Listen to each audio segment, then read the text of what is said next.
Muy buenas a todos y a todos. Encontrámonos en la Facultad de Derecho Nubieu, güey, falose, concretamente de Derecho y Represión. Y encuéntranse con nos dos de los ponentes de esta mesa, que por un lado son Miguel Presno y por otro lado José Manuel Paredes. Muchas gracias a los dos por estar en nuestro programa. La primera entruga que faría a José Manuel Ye, un pouco falaste na tua intervención de lo que lle el contexto legal español, que non lle moi liberal, ¿no? Podías, unha esvilla, un resumen de lo que falaste na charra. Sí, simplemente quise destacar que tenemos una serie de normas en el Código Penal en materia de terrorismo y una serie de normas en la legislación de seguridad ciudadana y luego una serie de prácticas policiales muy consolidadas que hacen que de hecho haya formas pacíficas de disidencia política que acaben siendo sancionadas. Entonces claramente eso choca con la teoría liberal de que cualquiera tiene derecho a defender cualquier idea siempre que lo haga pacíficamente. Y también, Peltullao, José Manuel, falaste un poco de lo que era, Miguel, de lo que era la nueva ley de seguridad ciudadana, esta ley que está en proceso de aprobarse, que va a ser bastante restrictiva, ¿no? Sí, tendría que decir realmente que el nombre en sí mismo es contradictorio, porque realmente provoca inseguridad ciudadana. ¿Por qué? Porque establece unos comportamientos definidos de manera muy genérica, que prácticamente cualquier persona puede ser acusada de haber incurrido en esos medios, y por otra parte porque acaba considerando que debe ser sancionado conductas que son perfectamente legítimas y que incluso están protegidas por la propia Constitución o por normas internacionales. Comentabais un poco la siente lo que era la charra, pues a no tener miedo, ¿no? Que es lo que se impone estos días, ¿no? En estos tiempos, ¿no? Claro, se trata de creerse los derechos humanos y los nuestros y los de los demás y defenderlos, y para eso pues hay que criticar las leyes vigentes cuando no sean compatibles, pedir que se cambien y seguir protestando, por supuesto, cuando hay una buena causa por la que protestar.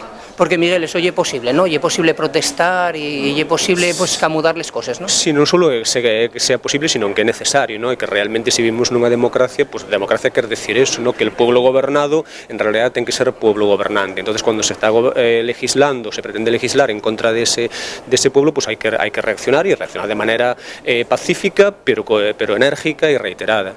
Pues damos las gracias por atender al Derigues de Asturias y prestarnos mucho la charla. Muchas gracias. Gracias.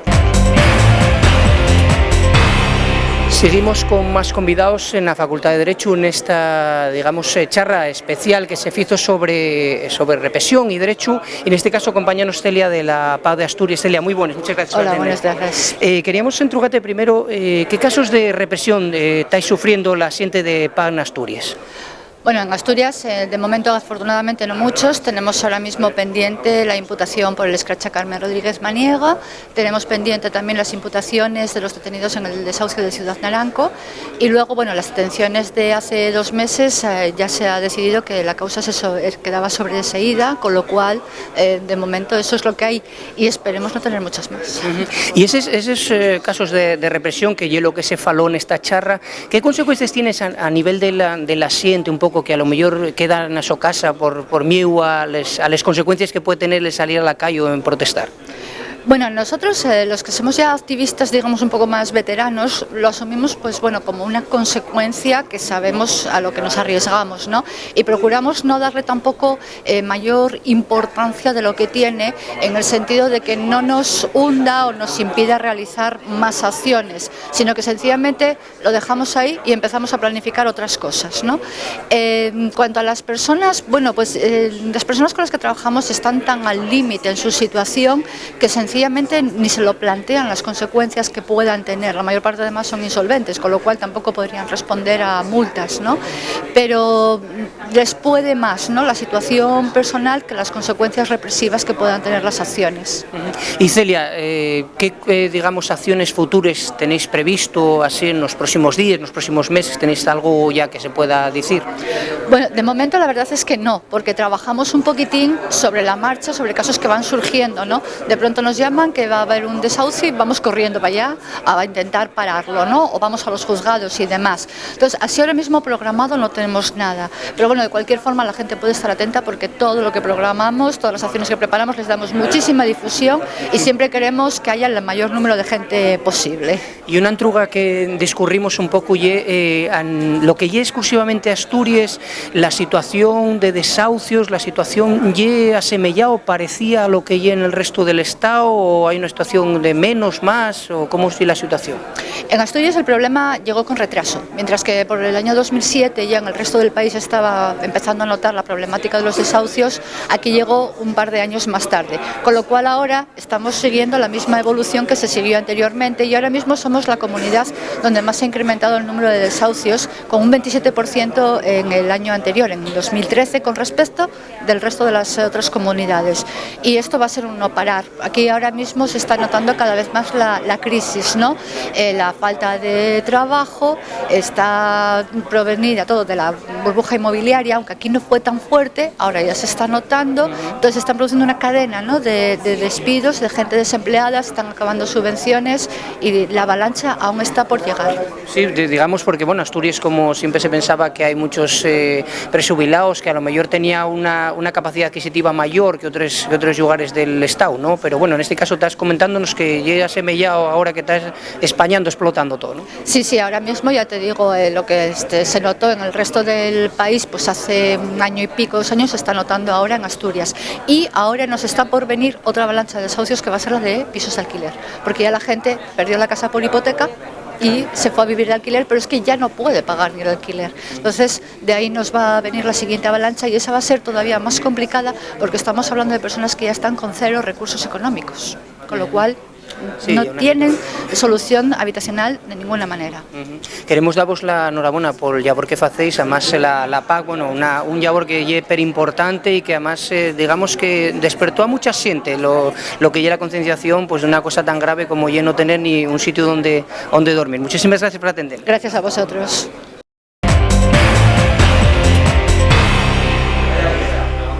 Otro convidado a verase a este programa especial, damos en Ubiu, en la facultad, como decíamos, y trátase de Marcelo Tamendi, que, bueno, es director de Berría y fue conocido. Marcelo, muchas gracias. Hola. Conocido, como decíamos, por lo de Guncaria. Bueno, ¿qué nos puedes contar un poquitín, dentro de la charla falaste, de lo que fue aquella situación, el PSG de aquel periódico y todo lo que sucedió, aparte lo de Berría, pues relacionado con lo que fue la charla, que fue la represión, ¿no?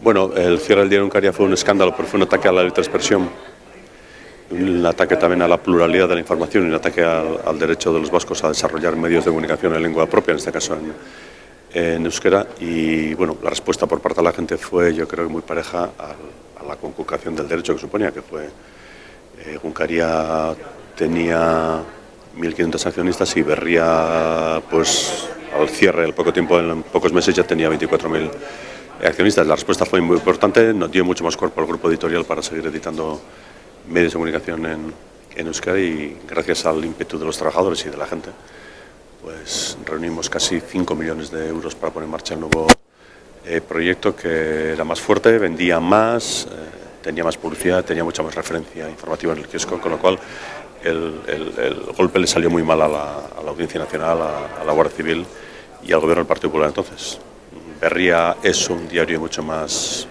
fuerte, con mucha mayor presencia y mucha mayor referencialidad informativa que lo que era Guncaria. Bueno, salió mal y a nosotros nos salió bien, dentro de lo que sufrimos y tuvimos que sufrir en el proceso de detención y luego todo el proceso de 150 trabajadores a la calle. Bueno, pero luego, si lo miras con un poco de perspectiva, afortunadamente, por el ímpetu que tiene nuestra gente, pues se salió bien.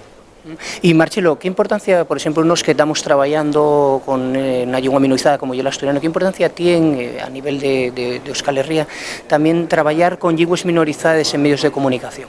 Pues es una cuestión fundamental. Digo, si no están solo los medios, no existes, ¿no? Eso pasa hoy en día en muchas culturas, en muchas lenguas en el mundo, que solo tienen la referencia de la comunidad en la que se utiliza esa lengua. Si eso no luego tiene proyección en los medios, más todavía ahora que a través de Internet puedes llegar a cualquier lugar del mundo en el que la gente puede saber que existe una lengua, que es el asturiano, que tiene unos medios de comunicación. Por lo tanto, es fundamental a la hora de tener proyección, no solo en el mundo, porque nadie en Singapur va a aprender con todo respeto, a aprender asturiano y tampoco euskera, pero sí para que la gente aquí tenga conciencia, ¿no? Hay medios de comunicación, me estás haciendo una entrevista en asturiano, tendréis vuestros informativos o los reportajes en documentales en asturiano y la gente tiene acceso. Primero es una cuestión de visualizar, por lo tanto ayuda a visualizar. Existe, y lo que no se visualiza no existe. Por lo tanto se visualiza. Y luego incluso a alguno le puede surgir la duda de, pues yo que soy asturiano, una lengua que es el asturiano, porque no yo también algo me acerco a la lengua o procuro enterarme cómo es la lengua, veo que luego no es tan difícil, si sabes castellano no será tan difícil aprender, por lo tanto no me va a exigir mucho esfuerzo y de paso, pues no sé, depende con qué persona hable y si sabe asturiano, pues me dirijo al asturiano, digo, te acercas a la gente y ahí es fundamental la conciencia de la gente, de los hablantes, de los usuarios, el papel de la administración, el apoyo en la recuperación de la lengua y que luego todo eso se plasma en una visualización y uso en los medios de comunicación, así como en la educación, en la familia, en las universidades. Pero que, bueno, también en Asturias estamos sufriéndolo, pero bueno, sigue habiendo represión en lo que es el tema lingüístico. Aquí en Asturias, digamos, no tenemos oficialidad, las autoridades nuestras propias pues no luchen por ello, no hay, la televisión autonómica no se utiliza, pero bueno, también en Euskal Herria tenéis esos problemas, ¿no? La lengua menor porque ya oficial. Pero... No sería una cuestión de represión, solo tenemos el término adecuado, pero nosotros estamos en Euskal Herria, tenemos la parte de Gipuzkoa, Bizkaia y Álava que está bajo el gobierno vasco y ahí es lengua oficial, es lengua cooficial con el castellano, por tanto en teoría no debería haber, lo hay porque luego vas ante el pediatra y el pediatra en algunos casos no sabe euskera, vas a la administración y en algunos casos no sabe euskera, pero hay una recuperación lingüística, yo creo que va muy lenta, pero que va. En el caso de Navarra tiene una zonificación geográfica por la cual hay una zona vascófona, zona mixta y zona no vascófona. La zona no vascófona, los vascoparlantes no tienen ningún derecho, absolutamente ningún derecho. En la enseñanza pública no se ofrece ni la asignatura, no digo ya una línea para enseñar euskera, sino la misma asignatura como lengua nos enseña en la administración pública. Y en la parte que podríamos llamar del norte, que es la parte que aquí se llama vasco-francesa, pues hay ahora, estos días, la Asamblea Nacional Francesa ha reconocido la cooficialidad, o el reconocimiento, mejor dicho, no es cooficialidad, el reconocimiento de la lengua porque había unas exigencias por parte de Europa que lo hiciera. Llevaba 10 años que firmó la Carta de los Derechos Lingüísticos y al final lo han aprobado, ya van y lo ponen en marcha, ¿no? Entonces la situación tenemos muy mala en la zona del norte, en la zona vasco-francesa, muy mala, muy preocupante en la zona navarra y luego unos signos de recuperación muy importantes en la parte de Gipuzkoa, Bizkaia y Álava, lo que se llama, a mí me gusta llamarla así, Comunidad Autónoma Vasca, que yo creo que va lento, pero que va, porque hay hoy en día las familias, una lengua se recupera o se mantiene por tres vehículos, ¿no? Una es la transmisión familiar, otra es el sistema escolar y otra es el aprendizaje de los adultos. Si los adultos que no saben lo aprenden, eso va para arriba. Si en las familias de padres vascoparlantes los niños siguen siendo vascoparlantes, hay una regeneración de la lengua por parte de familia, una continuidad de la lengua, y luego en la enseñanza, ¿no? Porque si la enseñanza la haces en castellano, la haces bilingüe, la haces en euskera, pues el caso de inmersión catalán, la Real Lingüística catalana solo se entiende desde la aplicación de la inmersión lingüística en la escuela, si no hoy habría un montón de niños catalanes que no sabrían catalán. Hoy en día todos los niños que van a clase, es decir, todos los niños que viven en Cataluña tienen conocimiento básico del catalán y puedes encontrar inmigrantes o catalanes de origen de fuera de Cataluña, colombianos, pakistaníes o árabes que hablan catalán perfectamente con 14, 15 años. Eso no se entiende si no es la escuela la que impulsa esa recuperación lingüística. Por lo tanto, tenemos ese campo de tierra muy preocupante en Iparralde, porque en Iparralde están bajando la cifra de vascoparlantes. Preocupante en Navarra porque hay una cerrazón por parte de los gobiernos de Pamplona uno detrás de otro de no dar rango de recuperación lingüística y un ritmo lento en la otra parte, en la parte en la que es cooficial. Pero desde el punto de vista un poco histórico, la parte positiva es que nosotros hoy tenemos una lengua que tiene un estatus social y un estatus de utilización en la vida social, en la vida académica, en los medios de comunicación que no ha tenido nunca. O sea, nosotros hoy tenemos genetistas que investigan genética en lengua vasca, tenemos arquitectos, tenemos astrónomos, tenemos médicos, tenemos científicos, tenemos jugadores de fútbol, tenemos empresarios, tenemos presidentes de entidades financieras, tenemos políticos, hoy en día el euskera está en un nivel de acceso cualitativo que no ha tenido nunca hemos tenido clases de medicina en euskera, nunca hemos tenido clases de física en euskera, no hemos tenido nunca, hemos tenido en los últimos 25 años. Por lo tanto, desde el punto de vista cualitativo, el euskera está mejor que nunca en cuanto a acceso a algunos rangos que antes no había tenido nunca. Hoy tú puedes, hay magistrados que algunas sentencias las dictan ya en euskera, magistradas que las dictan en euskera, y tenemos una televisión que transmite partidos de fútbol, realiza retransmisiones con 2 helicópteros de la vuelta al País Vasco y no sé qué más historias, ¿no? Tenemos un medio de comunicación euskera como es el nuestro diario, tenemos semanarios. Entonces, cualitativamente nunca ha estado el euskera en esos rangos, pero cuantitativamente todavía estamos en niveles bajos porque andamos a un nivel cercano al 28-30% solo de vascoparlantes. Por tanto, tenemos ese subido que hemos pegado porque ha habido una clase dirigente que cualitativamente le ha dado un empujón muy importante al euskera, le ha dado prestigio social al euskera. Hoy hay día series en televisión que tienen mucho prestigio y son euskera. Por tanto, cualitativamente hemos subido mucho, en los últimos 30 años mucho, pero cuantitativamente el crecimiento no va en proporción al crecimiento cualitativo. Por lo tanto, yo creo que ahora hemos conseguido ya que ya no sea noticia, que haya tesis doctorales de genética en euskera, que haya facultades que funcionan en un porcentaje muy alto en euskera, con las clases, la docencia, porcentaje muy importantes en euskera, ya que hemos demostrado eso, que hay arquitectos, que hay ingenieros que hacen informes en el ayuntamiento en euskera, que incluso ahora la Diputación de Guipúzcoa, los traductores ya no están traduciendo tanto del castellano al euskera como del euskera al castellano. O sea, ahora que hemos llegado a eso, lo importante es que demos un empujón rápido que no hemos dado los últimos 30 años, que yo creo que ha sido lento, reconociendo las dificultades de que había en el año 77, 78, 80 para diseñar unas políticas de recuperación lingüística más energía, un poco más corajudas. Ahora que hemos más 30 años, yo creo que tenemos que hacer un empujón fuerte en los próximos 10 años, subir de porcentajes del 30% al 50-60%.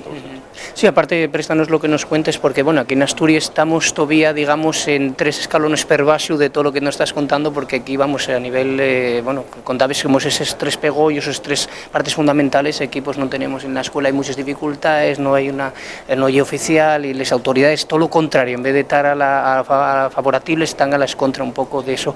Pues más nada, es que Ricaco, muchas gracias por atendernos y enhorabuena por la labor que estáis haciendo por la euskera, y que bueno, la gente que nos está sintiendo en asturiano pues también que dése cuenta que en otros lugares es posible la recuperación lingüística. Eso por supuesto que es posible, lo hemos hecho nosotros, lo han hecho lo hicieron en Israel con el hebreo, por lo tanto eso es una cuestión de voluntad y medios, y quiero animaros a que sigáis trabajando en la defensa y en la recuperación de la lengua asturiana, y que algún día pues podéis llegar al rango al que hemos llegado nosotros o al que ha llegado el catalán, y por qué no, pues a un rango absolutamente general en toda Asturias. Pues mil esquerros, muchas gracias.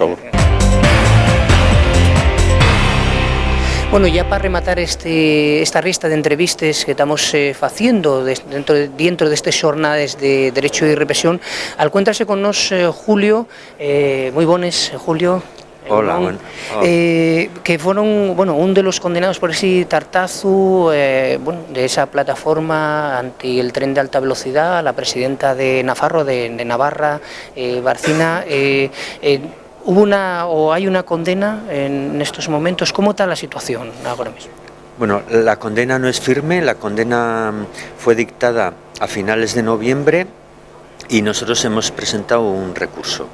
Entonces, digamos, la condena fue, como bien dices, de 2 años de cárcel a los 3 que impactamos con 3 tartas de merengue a la presidenta del Gobierno de Navarra, Yolanda Barcina.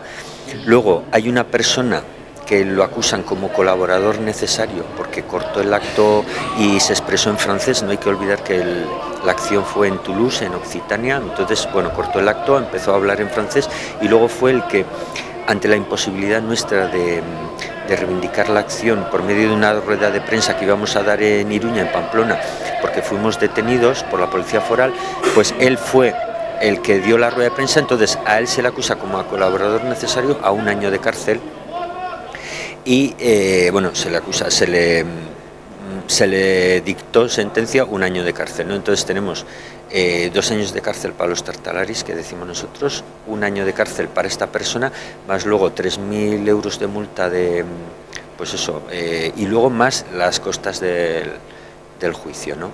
O sea, es un poco cómo está en estos momentos la sentencia, que no es definitiva, como digo, y que bueno, que se resolverá. Pensamos que de aquí a 1 año así se resolverá el recurso que hemos planteado, y entonces pues ahí se verá cuál es la sentencia firme. Porque aquí en Asturias se da la orografía, también estamos aquí por una zona de altas montañas, está falándose pues precisamente esa variante de Pallares, bueno, que hay unos sobres, hay unos fugues descomunales de agua y lo que lleva el costo, y sí que me parece interesante también la vuesa yucha en el aspecto de que lleva una comparanza a lo que que está pasando en Asturias, que también ainda non está decidido como va a aportar a Uvieu, a Xisión, por el tema de lo costoso que lle, que sería descomanado, tamén desde un punto de vista ecolóxico, ¿no? Y parece muy interesante porque Navarra sí que tiene semellanzas con Asturias en ese aspecto, sí. ¿no? Bueno, pensamos que el caso de Asturias es quizás uno de los más claros casos, digamos, de la sinrazón de la implantación de la alta velocidad en el Estado, ¿no? En una comunidad como la vuestra, en la que se han gastado ya 3.200 millones de euros en un túnel de, no sé si llega a 25 kilómetros de largo, en donde se han hecho unos estudios hidrogeológicos que han sido de vergüenza, porque tenemos la referencia del túnel de San Gotardo en Suiza, que se invirtieron más de 6 años en hacer estudios hidrogeológicos para evitar precisamente lo que está pasando hoy en día en Pasares, ¿no?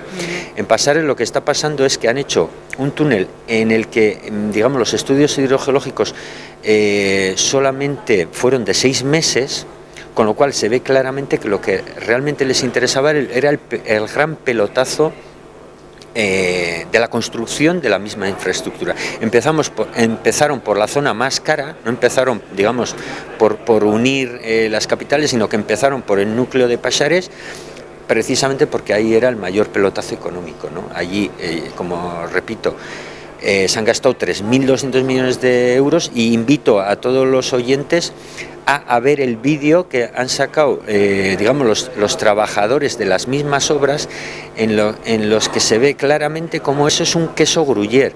Esos 6 meses de investigaciones realmente les ha dado, digamos,